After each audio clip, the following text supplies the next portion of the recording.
Magandang umaga po sa Panginoon at sa ating lahat. So ngayon po isa na naman pong Sunday, May 4, 2025. So first Sunday na po ng buwan ng May, napakabilis po ng araw. Halos matatapos na ang kalahati na pala halos ang 2025. So ngayon po ay dadako na tayo sa Word of God. Ang topic po natin ay Courageous Esther. Esther 4:9-17. So si Esther po ay isa na naman pong libro sa Bible. Pero isa na naman siya na hindi din siya ganun kasikat. Di ba parang hindi mo naman siya laging maririnig si Esther. Pero muli, ito po ay nasa Bible, meron po tayong matututunan sa buhay ni Esther. Sino nga po ba si Esther? So ang background po muna, saglit na background lang. Noong panahon na ito po, ang mga Israelita ay sinakop ng bansang Persya. Ang Persya po ay ngayon tinatawag natin Iran. Alam niyo yung Iran? So noong panahon na yung mga Iranian ay sinakop ang mga Israelites. Tapos, si Esther po, na isang Israelita, isa po siyang Hudyo. Siya po ay isa masasabi natin ang pinakamagandang babae noong panahon na yon, na nakita ng hari at naibigan ng hari, kaya po siya ay naging reyna. Siya po si Queen Esther. Siya po ay isang ampon, wala na po siyang magulang, wala po siyang nanay, wala po siyang tatay. Siya po ay pinalaki ng kanyang pinsang si Mordecai. Noong panahon na ito, yung hari po, dalawa po yung pangalan niya, nalimutan ko yung isa, pero King Xerxes po yung isa. Kasi maraming version. Yung si King Xerxes, siya po yung hari ng Persya. At masasabi mo, ng panahon na yun, halos buong mundo yung sinakop nila. Sobrang makapangyarihan ng Persya noong oras na to.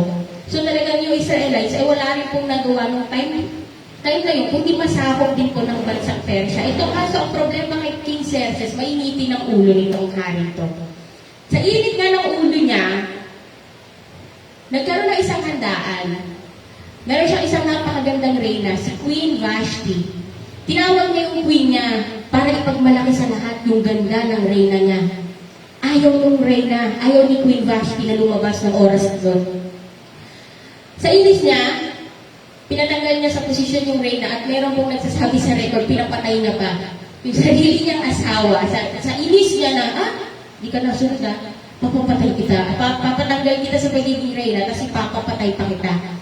So si King Xerxes, yung po ang ugali ng pinakamakapangyarihang hari ng time na yan. Dahil ang pinapatay niya yung sarili niyang reyna, naghanap siya ngayon ng kapalit. Kakatapos lang po ng Miss Universe natin, ito po yung isa sa mga unang Miss Universe. Inutos niya talaga na sa buong lahat ng bansang nasasakupan nila, dalhin niyo sa akin yung pinakamaganda at pinakamaganda ang hubog ng katawang birhen. Siya ang gagawin kong asawa. At si Esther po ay isa sa napili ng panahon na yun. Candidate po siya sa Miss Universe ni King Xerxes. Dahil sobrang ganda po talaga ni Esther noong panahon na yun. Israelita man siya, ampon man siya, ulila man siya, pero binigyan po siya ng Panginoon ng angking ganda. So sa ayon sa gusto niya, nung panahon na sila ni King Xerxes, dalhin niyo sa akin lahat ng magaganda, wala po gawa si Esther kundi sumunod. So kung sa panahon ngayon gagawin yun, baka wala nang tao sa divine will. Kasi ipapatawag tayo Pinatawag ng hari ng magaganda So wala tayong choice, pumunta po tayong lahat. O wala na magsasalita sa harap, walang makikinig kasi pinatawag yung magaganda So nung panahon na ito, ganun po ang nangyari kay Esther. So ito, nung panahon na yun, meron po silang estimate na 50 million na population. Nasa 25 million po doon ang babae at si Esther ang pinakamaganda sa kanilang lahat. Kaya sabi ng hari, ito ang magiging asawa ko. Ito ang magiging reyna ko. So, naging reyna na po ang ating Queen Esther, pero hindi niya sinabi na siya ay isang Hudyo. Kasi siya sinakop lang sila So, yung nasabi ni Mordecai, huwag mong sasabihin na ikaw ay isang Hudyo. Pero, kahit po pala na siya ay isang Hudyo at hindi siya pwede maging reyna dahil sa kanyang lahi. Naging reyna siya eh. Kasi ang naging batayan ng hari, pagandahan. So, nung dahil sa ganong contest, naging reyna nga po siya. So, dito mo malalaman natin na pag tinawag ka pala ni Lord sa isang posisyon, gagawin kanyang karapat-dapat. Dito mo sa mundo, yung baliktad eh. Para mapunta ka sa isang posisyon, kailangan karapat-dapat ka.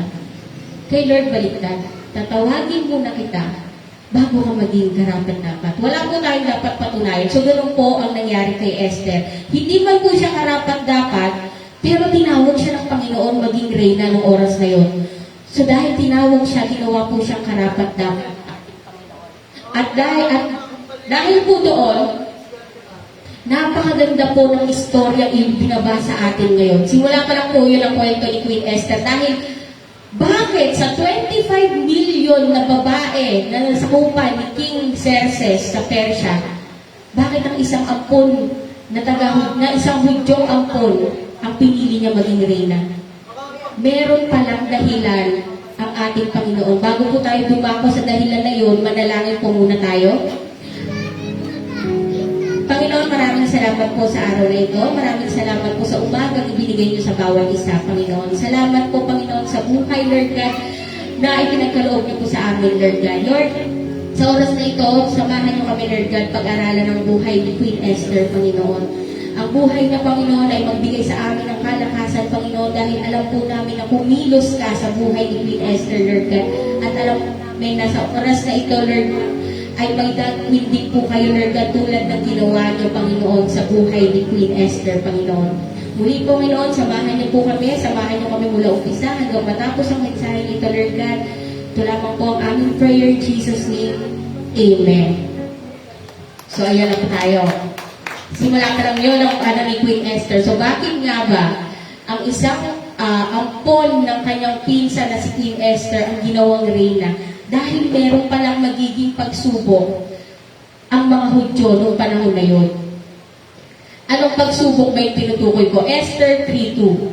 Lahat ng tauhan sa bulwagan ng palasyo ay yumuyukod at lumuluhod sa harap ni Haman. Sabihin ko natin Haman. Haman. Si Haman po ay isang opisyal ni Haring Xerxes. So ngayon si Haring Xerxes ay medyo isang haring merong mga questionable na mga desisyon. Hindi po natin magtatakahan kung meron din pong mali sa mga opisyal niya. So gusto ni Haman lahat daw lumuhod sa harapan niya bilang pagsunod sa utos ng hari. Ngunit si Mordecai ay hindi lumuyukod at hindi lumuluhod. Tinanong siya ng mga tauhan, bakit ayaw mong sundin ang utos ng hari? Araw-araw ay sinasabi nila ito sa kanya. Ngunit ayaw pa rin niyang sumunod. Kaya sinumbong nila si Mordecai kay Haman para malaman kung pagbibigyan siya ni Haman sapagkat sinasabi ni Mordecai na siya'y isang Hudyo. Sabi ni Mordecai, hindi ako luluhod sa iyo dahil ako'y isang Hudyo. Ayaw po ni Mordecai lumuhod dahil bilang isang Hudyo, ang Diyos na lamang po ay si Yahweh. Hindi po siya luluhod sa isang taong tulad ni Haman. Nang mapatunayan ni Haman na hindi nga lumuyukod at lumuluhod si Mordecai, sumiklab ang galit nito. Nang malaman niyang Hudyo si Mordecai, umisip siya ng paraan upang malipol ang lahat ng Hudyo sa buong kaharian ni Haring Xerxes. So si Haman po ay isang opisyal ng hari, nagalit po siya kay Mordecai. Si Mordecai po, ang pinsa ni Esther, siya po yung nagpalaki na po kay Esther. Sabi natin, uli lang lubos na po si Esther, ito pong si Mordecai ang nagpalaki sa kanya. Pero si Mordecai po ay ginalit si Haman. At sa galit ni Haman, hindi siya papayag na si Mordecai lang ang mapatay. Papatayin ni Haman ang buong lahi nila. Sabi ko nga po, ang Persia po, ang pinakamakapangyarihan, halos nasakop na nila ang buong mundo. So hindi po malabong mangyari ito, na ipapatay nila ang isang buong lahi, ipapabura talaga nila sa mapa. Sa sobrang dedikasyon ni Haman na ipapatay si Mordecai, nagawa na siya ng bitayan, ng gallows. Itong ano na to, bitayan na to, customized. Sabi ni Haman, ang bibitayin lang dito, si Mordecai. Wala po ibang bibitayin dito kundi si Mordecai. Ganun po katindi ang galit ni Haman kay Mordecai. So ito si Esther na po ay napunta na sa isang sitwasyon na hindi po natin na naisin na mapunta. Isipin mo, yung isang opisyal ng hari na galit sa mga Hudyo, si Esther po ay isang Hudyo. So pag nasa sitwasyon na to, siguro po mahihirapan din po tayong magdesisyon at kumilos kasi papatayin ni Haman ang buong lahi natin, ating mga Hudyo. Sabi ni Esther, Hudyo din ako. Alam ni Esther ang mangyayari sa kanya at sa kanyang lahat ng mga Hudyo. Kaya po, ito po ang babasahin natin. Ito po ang main text natin, Esther 4:9-17. Mangyari po na tumayo po tayong lahat para sa pagbabasa po ng ating salita. Ito po yung main text natin, Esther 4:9-17. Pagkatapos ng kanilang pag-uusap, nagbalik si Hatak kay Esther at sinaysay ang lahat ng sinabi ni Mordecai. Sabihin muna natin, Mordecai. Si Hatak ay pinabalik ni Esther kay Mordecai at ganito ang sabi, alam ng lahat na walang tinatangi ang batas ng kaharian. Sino mang lumapit sa hari, maging lalaki o babae, nang hindi pinapatawag, ay papatayin, maliban kung ipatong sa kanya ang gintong setro. 30 araw na akong hindi pinapatawag ng hari. Sabi ni Esther, kung gusto niyo ako gumawa ng solusyon sa problema nating mga Hudyo, hindi ko kayo matutulungan. Dahil pag pumunta ako sa hari nang hindi ako pinapatawag, ipapapatay niya ako. Verse 12, nang matanggap ni Mordecai ang sagot ni Esther, ganito naman ang sabi niya, huwag mong akalain dahil nakatira ka sa palasyo, ay ikaw lamang ang makakaligtas sa lahat ng mga Hudyo. Kapag pinawalang bahala mo ang pangyayaring ito, tiyak na may magliligtas din sa mga Hudyo. Ngunit malilipol ka at ang iyong angkan. Anong malay mo?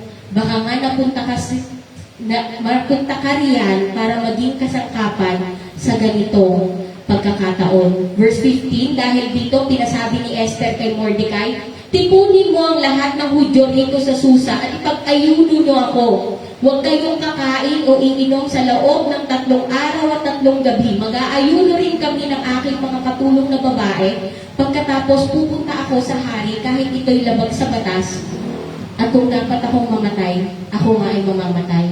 Umalis si Mordecai at ginawa ang lahat ng tagubilin ni Esther. Maaari na po tayong umupo. So ito na po yung sentro. Ito nga po ang sentro ng libro ni Esther, ang pag-uusap ng kanyang pinsan o tiyuhin na po ang tawag sa kanya eh.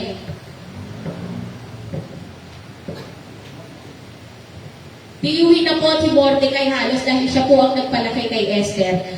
Ang usapan ng magtiyo na si Mordecai at si Esther, tingnan po natin, bakit nga ba natin pinamagatang Courageous Esther ang topic natin ngayon? Kasi po ang tapang, malimit nakikita lang natin sa oras ng giyera eh. Si David and Goliath, ang tapang ni David, ang laki-laki ni Goliath, napatay niya. Si Gideon, 300. Ang tapang ni Gideon, grabe, 300 lang yung tao niya, pero nanalo siya. Paano naging matapang itong si Esther? Dito po natin malalaman, paano naging matapang itong ulilang lubos na ito na naging reyna at ngayon sinasawag siya na isang sa pinakamalakas na loob na babae sa kasaysayan ng Bible.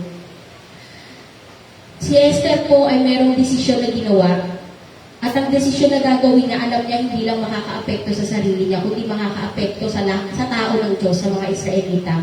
So ngayon, tingnan natin ano nga ba ang ginawang desisyon ni Esther at paano niya natuklasan na magkaroon siya ng lakas ng loob. Paano nga ba tayo gagamitin ng Panginoon kung nasa sitwasyon tayo na nakakatakot? Sabi ni Esther, pag ako nagpunta sa hari at hindi niya ako pinapatawag, ipapapatay niya ako.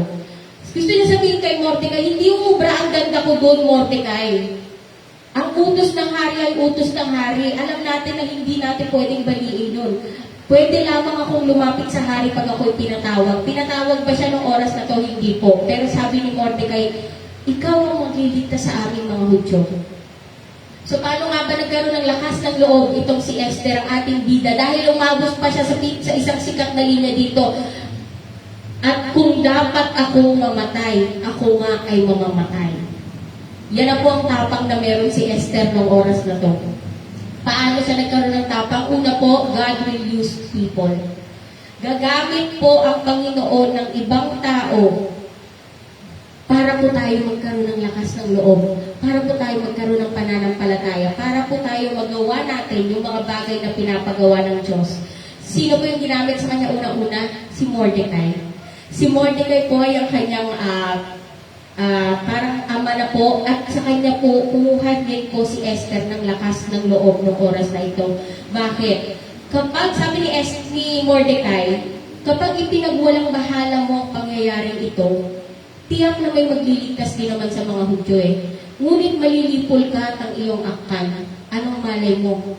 Baka nga napunta ka riyan para maging kasangkapan sa ganitong pagkakataon.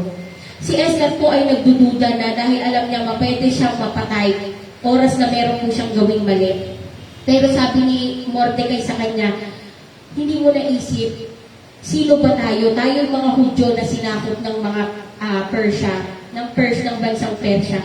Pero sa dinami ng tao dito, Esther, ikaw ang naging reyna. Hindi mo ba naisip na may dahilan ng Diyos bakit ka naging reyna ng oras na ito? Kapag ipinagwalang bahala mo, ang sabi po ni Mordecai, dito na po nagkaroon si Esther ng desisyon. Sabi ni Mordecai sa English po, if you remain silent, kung mananahimik ka sa oras na ito, sabi ni Mordecai kay Esther, kailangan mong mamili, Esther. Magsasalita ka o hindi. Dahil sabi ni Mordecai, baka nga napunta ka riyan para maging kasangkapan sa ganitong pagkakataon. Sige, Esther, pwede mong ipagwalang bahala ito. Pwede mong hindi naintindihin ang threat na mabura ang mga Hudyo. Pero bakit kaya, Esther, ikaw ay napunta sa sitwasyon na nandyan ka ngayon? Minsan po tayo talaga ay matatakot. Si Esther, pwede ba natin sisihin na grabe naman si Esther, no? Ang sama ng ugali. Reyna siya eh. Bakit siya natatakot? Hahayaan niya nalang mamatay lahat ng Hudyo? Lahat ng mga taong mahal niya? Yung tao ng Diyos, ang mga Israelita? Hindi po. Normal po na magkaroon ng takot. Normal po na magkaroon ng takot sa mga bagay na hindi mo alam ang mangyayari. Hindi alam ni Esther kung anong mangyayari. Pwede siyang ipapatay, pwede siyang hindi. So kung sino man po ang merong normal na pag-iisip, normal po na magkaroon ng takot. Pero, normal din po na magkaroon po tayo ng koneksyon sa mga tao sa paligid natin na magpapaalala sa atin. Naaanin mo ang takot kung ang Diyos ang naglagay sa iyo sa posisyon na yan. Yung mga tao po yung nasa kaliwa natin at nasa kanan ngayon sa simbahang ito, tingnan niyo po muna ang inyong paligid. Maaari po na merong mga Mordecai. Oh Michael, di ka masyadong kasama doon. Malay na po, merong hindi pala malay. Totoo po na merong mga Mordecai sa paligid natin. Na sa oras na ikaw ay natatakot, sa oras na hindi mo magawa yung pinapagawa ng Diyos, dadating sila sa iyo at kakausapin ka at sasabihin sa iyo, hindi mo ba naisip bakit ka nandyan sa sitwasyon na yan? Dahil magagamit ka ng Diyos. Hindi mo ba naisip kaya ka napunta sa ganyang lugar, sa ganyang trabaho, sa ganyang pamilya, sa ganyang simbahan, dahil magagamit ka ng Diyos. Minsan po nalilimutan natin dahil si Esther po nawala sa isip niya na oo nga no, naging reyna ako kahit ako hindi karapat-dapat. Meron po mga tao na magpapaalala po sa atin ito. Yung po yung mga Mordecai ng buhay natin. Sa ganitong pagkakataon, at such a time as this, tayo po ay nasa sitwasyon na meron tayo ngayon dahil mayroong dahilan ng Panginoon at alam ni Mordecai yun. Pero alam din po ni Mordecai na hindi sila pababayaan ng Diyos. Alam ni Mordecai, kaya nga malakas ang loob niya na hindi lumuhot kay Haman. Alam ni Mordecai na hindi naman ako pababayaan ng Diyos. Kaya Esther, lakasan mo ang loob mo. Dahil hindi tayo pababayaan ng ating Diyos. Hindi tayo hahayaang mapatay dito sa lugar na ito. Sumunod po na ginamit ang mga Jews. Ano po yung Jews? Yung po yung iniinom ng mga Sunday school pagkatapos nila mag-day. Hindi Jews, ano pa yung mga Hudyo? Yung mga Jews po ginamit din. Paano ginamit ang mga Jews? Dahil dito pinasabi ni Esther kay Mordecai, tipunin mo ang lahat ng Hudyo at ipag-ayuno ninyo ako. Huwag kayong kakain o inom sa loob ng 3 araw at 3 gabi. Mag-aayuno rin kami ng aking mga katulong na babae. Pagkatapos, pupunta ako sa hari kahit ito'y labag sa batas. At kung dapat akong mamatay, ako nga ay mamamatay. Si Esther po ay napapaligiran ng mga taong may takot sa Diyos. Alam ni Esther, hindi siya mag-isa. Nung naisip ni Esther na oo, tama ka Mordecai, lalaban tayo. Pero bago tayo pumunta sa hari, ipanalangin mo ko. Sabi ni Esther, oo, tama ka. Naging reyna ako kahit hindi ako karapat-dapat. At tama ka, meron dapat akong gawin upang hindi lipulin ang ating lahi. Pero bago yun, Mordecai, manalangin muna tayo. Napapalibutan po sila ng mga taong may takot sa Diyos. Kasi sabi ni Esther, tipunin mo ang lahat ng Hudyo rito sa Susa at ipag-ayuno ninyo ako. Ang ayuno po ay fasting, prayer fasting po. So bago may kumilos si Esther, nanalangin muna siya. Nanalangin siya, o parang ginawa ni Jigel. Bago siya sumabak sa training, nanalangin muna siya. Si Esther, alam niya, mahirap itong pinapagawa ng Diyos, pero alam ko magtatagumpay ako. Pero bago yun, mananalangin muna ako. Sabi ba niya, Mordecai, sabihin mo sa lahat ng Hudyo, 3 araw tayo mag-prayer and fasting. 3 araw nating hanapin ang Diyos. 3 araw tayong manalangin at lumuhod sa ating Diyos bago ko gawin ang dapat kong gawin. Dahil alam ni Esther, kung ano man ang magiging reaksyon natin dito, hindi pwedeng hindi kasama ang Diyos. So kung tayo po, ano man ang sitwasyon natin at alam nyo may dapat kayong gawin, sana po maisip natin, hindi pwedeng hindi kasama ang Diyos. Hindi po pwedeng walang panalangin. Kung maaari at kaya, meron po dapat tayong fasting parang ginawa ni Esther noong panahon na to. Alam ni Esther, lahat ng lahi nila ng mga Israelita ay nadamay po dito. Kaya po dapat ang buong bayan nila ang lumuhod sa panalangin at mag-ayuno. At hindi po nahiya si Esther na humingi ng panalangin ng oras na yun. So kung tayo ganito, meron tayong isang bagay na kinakatakot natin. Isang desisyon na talagang hindi mo alam ang mangyayari sa iigi ba to? O hindi? Mapapahamak ba ako? Mapapahamak ba ang pamilya ko? Maliligtas ba kami? Kung hindi mo po alam ang sagot ng iyon, pero alam mo na pinapagawa ito sa iyo ng Diyos, huwag niyo pong takbuhan. Tumawag kay brother, tumawag ka kay sister, sabihin mo, ipanalangin niyo ako. Hindi po tayo naging simbahan para lamang po mapuno itong lugar na to. Naging simbahan po tayo dahil namasama po tayo dito sa journey po ng ating pananampalataya. Hindi lamang po ako sister, turing niyo rin po ako, isang kasama rin po, kapatid niyo rin po ako sa Panginoon, kaibigan niyo rin po ako, at ganun din po ang lahat ng taong nandito ngayon. Kung meron po kayong problema, meron kayong desisyon na hindi nyo alam ang dapat nyong gawin, tumawag kayo kay brother, tumawag kayo kay sister, kay pastor. Ipanalangin nyo po ako. Si Esther sabi niya, 3 araw, huwag tayong kakain, huwag tayong iinom, manalangin lang tayo. Kasi meron akong gagawin na mahirap eh. So tayo, bakit tayo dapat maiba? Kung meron po tayong gagawin na mahirap, meron po tayong problema kaharapin, humingi po tayo ng panalangin. Humingi po tayo ng panalangin sa mga tao na malapit sa ating Panginoon dahil alam po natin na meron pong mga na nakakatakot, pero po wala pong imposible sa panalangin. Marcos 11:24. Kaya sinasabi ko sa inyo, anuman ang hiningi ninyo sa inyong panalangin, maniwala kayong natanggap na ninyo at matatanggap nga ninyo iyon. Wala pong imposible sa mga tao, sa mga believers na nanalangin. So ngayon ang tanong ko po sa inyo, gaano po ba kayo kaseryoso sa isang bagay na pinapanalangin ninyo? Gaano po ba kayo kaseryoso sa isang problema na nais nyo nang matapos? Gaano pa kayo kaseryoso na gumaling sa problemang ito? Gaano kayo kaseryoso na magbago yung sitwasyon yung pinansyal? Gaano kayo kaseryoso na ang pamilya nyo ay mag-iba talaga? Kasi kung hindi nyo pinapanalangin, hindi kayo ganun kaseryoso. Dahil kung talagang seryoso ka, ihuluhod mo yan sa panalangin sa ating Panginoon, gabi-gabi, maya't maya sa bawat oras na kailangan natin ng panalangin. Hindi po tayo masasabing seryoso sa isang bagay kung hindi mo po ito naluhod pa sa panalangin sa ating Panginoon. At alam ni Esther yun, kaya sabi ni Esther, o sige, bago ako pumunta sa hari, manalangin tayo.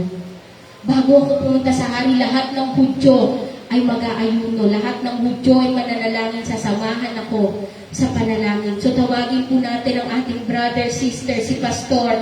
Matin po tayo ng prayer meeting every Wednesday. Kung gusto mo talaga ng kagalingan, kung gusto mo ng pagbabagong pinansyal, gusto mo ng pag-salvation sa family mo, gusto mo matapos ang pagsubok, manghingi ka ng panalangin. Manghingi po tayo ng panalangin, hindi lang po para sa atin, kundi yung community na meron tayo. Yung mga tao sa paligid natin ngayon, more than willing, gusto po namin kayong ipanalangin. Gusto po namin kayong isamahan sa panalangin sa iyong problema. At alam din po ni Esther yun. Pangalawa po, gumamit po ang Diyos ng tao. Pangalawa po, gumamit ang Panginoon ng trials. God will use trials. Hindi po pinili ni Esther noong oras na yun na sakupin sila ng Persya. Hindi po pinili ni Esther na maging reyna. Hindi po pinili ni Esther na siya pala ang magligtas sa lahat ng Hudyo noong oras na yun. Pero nandun na siya eh. Nandun na po siya sa sitwasyon na hindi niya pinili.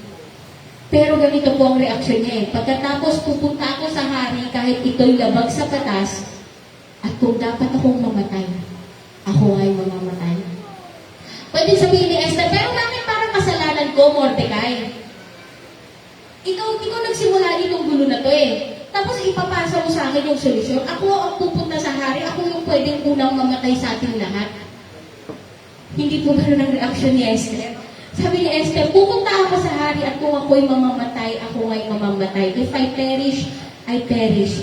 Niresolva ni Esther noong oras na yun, nalalapit siya sa hari at magtitiwala siya sa Panginoon na hindi naman po pinili ang mapunta sa sitwasyon na iyon. Hindi naman kasalanan ni Esther na pinanganak po siyang maganda, na naging reyna po siya, na napunta siya sa sitwasyon na ako pala ang magliligtas ng mga Hudyo. Alam mo, parang normal lang na nagising si Esther isang araw, normal na reyna lang siya, meron po siyang mga katulong, naglilikot po siya sa kanilang kaharian. Tapos bigla siyang sasabihan ni Mordecai, Esther, may dapat kang gawin. At yung gagawin mo, pwede mong ikamatay.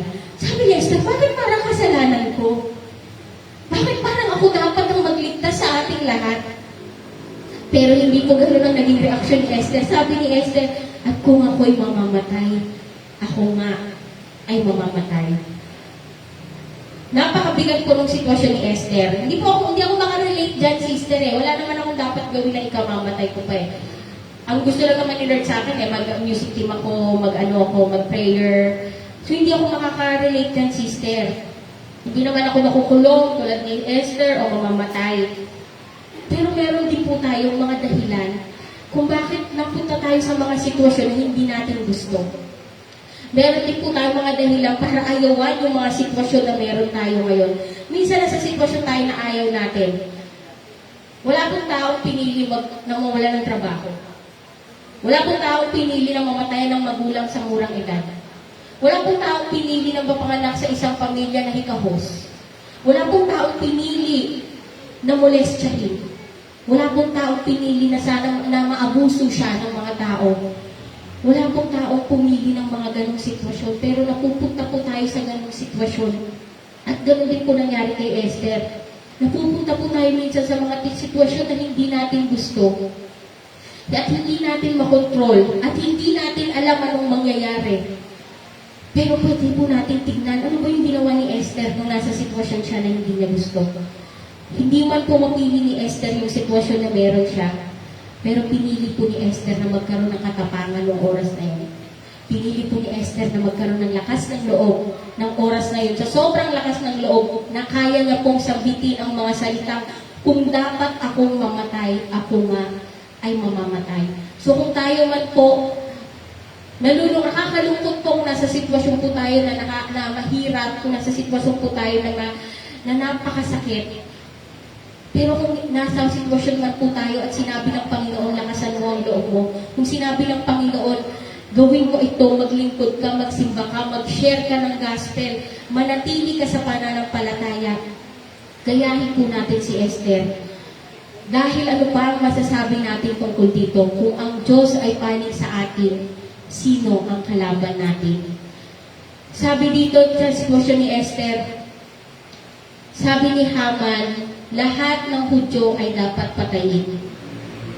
Bata, matanda, babae, ultimo sanggol. Buburahin po sila noong oras na ito. Pero kung babasahin po natin ang sumunod ng mga parte ng kwento ni Esther, hindi po natuloy ang planong iyon ni Haman. Si Esther po ay lumapit sa hari at kinausap niya po ang hari at nakumbinsi niya po ang hari na huwag pong ituloy ang plano ng pagpatay sa mga Hudyo. At si Haman, na merong pang-customize na bitayan para kay Mordecai, siya po mismo ang binitay doon. Siya po mismo ang mga kaaway, yung kaaway po ni Mordecai ang binitay sa sarili nitong bitayan na ginawa. Bakit? Because in all things, God will work together for our good, for those who love God, who are called according to His purpose. Tayo man po ay nasa sitwasyon na hindi natin gusto. At kinalulungkot ko rin po kung tayo man po ay nandun sa mga sitwasyon na yun ngayong oras na ito.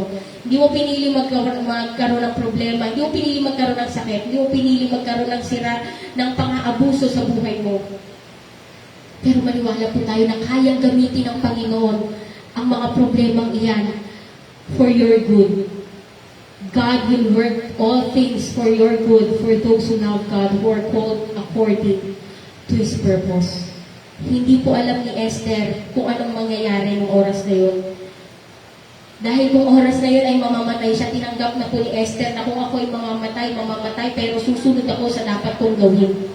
Kung tayo man po ay merong lakas ng loob tulad ni Queen Esther, sana patuloy natin gawin ang tama. Ano man po ang maging resulta. Minsan mahirap po sumunod sa tama pag ang lahat sa trabaho natin ginagawa mali. Lahat naman sila ginagawa mali.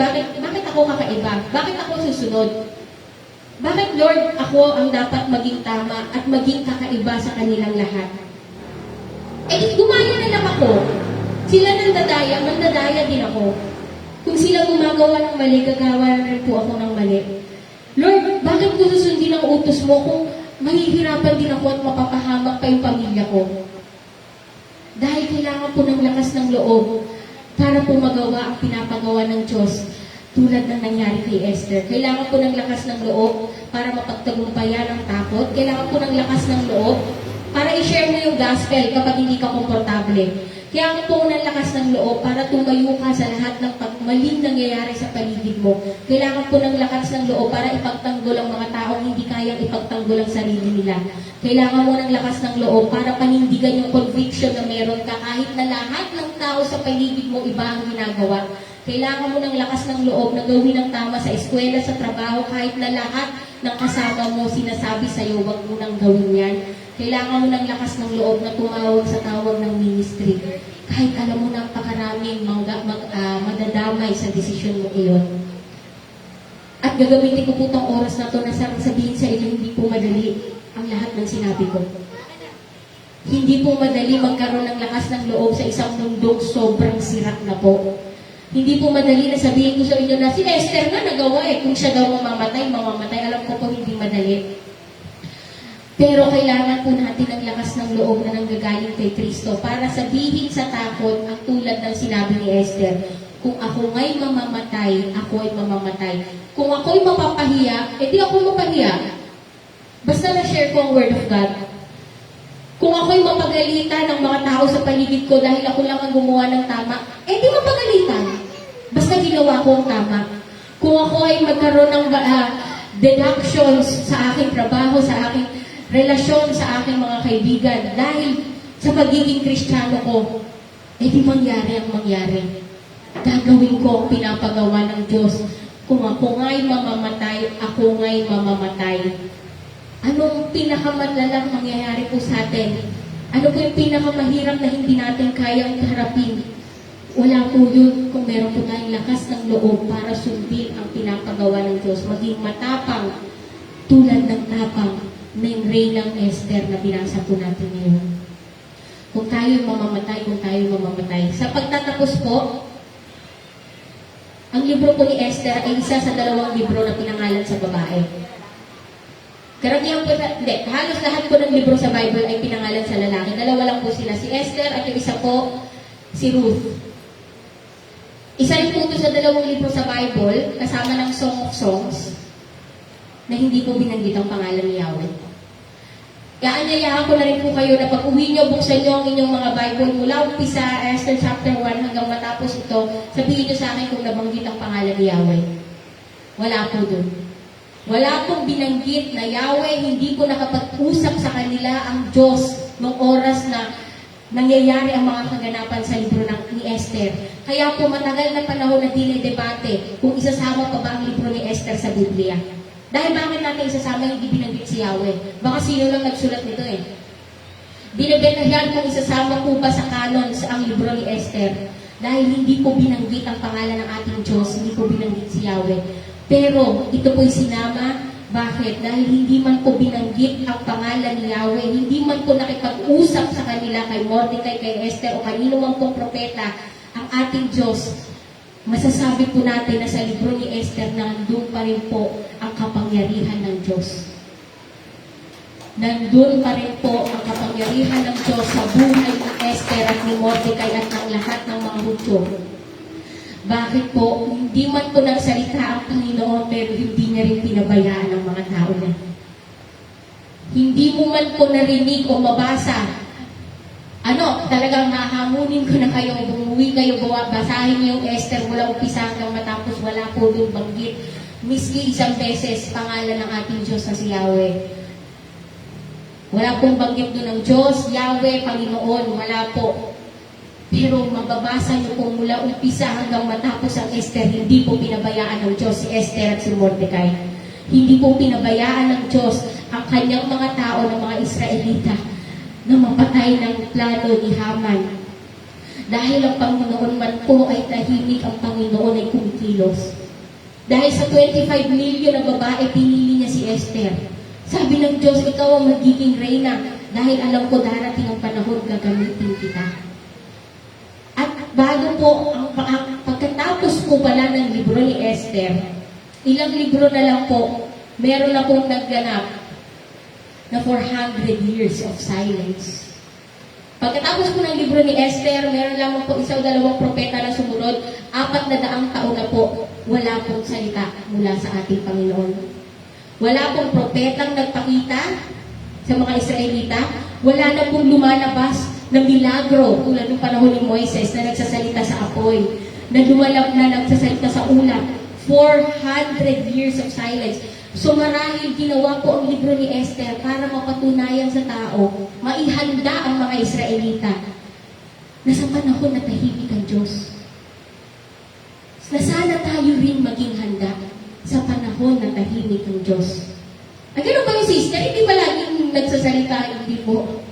Mapapatunayan natin yan sa libro ni Esther.